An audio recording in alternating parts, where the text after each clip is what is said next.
everybody, we are Group 2 and we want to explain about world trade. Global trade, or also known as international trade, is an interaction between countries in the form of buying and selling goods and services on the basis of mutual agreement, which is import and export of goods and services across international boundaries. The purpose of global trade is, in addition to meet the needs of international trade destination countries, is to increase GDP, gross domestic product, or the total value of production of the goods and services in a country for 1 year. The impact of international trade can be felt in terms of social, political, and economic interests to help drive the process of industrialization, transportation, globalization, and the presence of multinational companies. The function of WTO: first, arranging the deal between the state in the trade. Second, encouraging the trade flow between the states. Third, resolve the trade dispute. Fourth, become the negotiation trade forum. Fifth, monitoring each country trade policy. Sixth, providing help to the developing. The general principle in regulating WTO is: first, trade without discrimination. Second, free and gradual trade. Third, predictable. Fourth, promoting fair competition. Fifth, encouraging economic development. Relation between globalization and trade.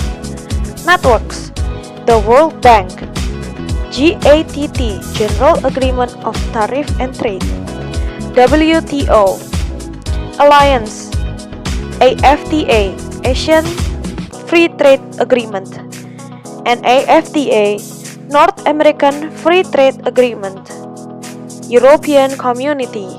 Globalization impacts on international trade. The positive impacts: first, global production can be increased. Second, expand marketing for domestic products.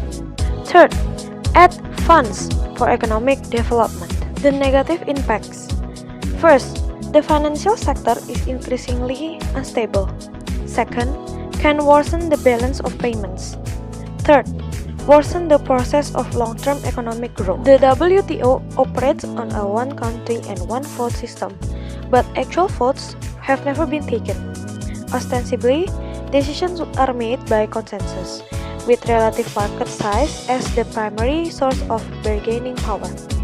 In reality, most WTO decisions are made through a process in informal negotiations between small groups of countries, often referred to as the green room negotiation. International trade is the lifeblood of the global economy.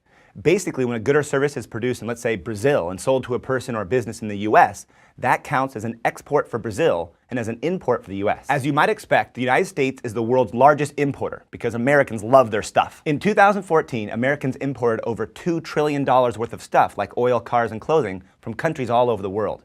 And if you look around at your local big box store, it feels like everything is made in China. The US imports a lot from Canada, but exports almost as much.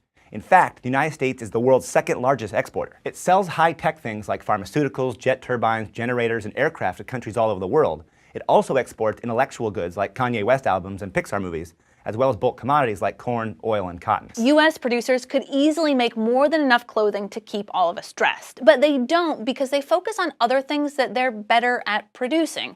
The U.S. buys clothes from other countries because we can get them cheaper than if we made them here. The Chinese government was well known for buying U.S. dollars to keep the Chinese currency artificially depreciated. When the U.S. imported goods from China, the yuan would appreciate. Then the Chinese government would turn around and buy dollars, which kept the exchange rate about the same. This kept Chinese exports cheap for Americans.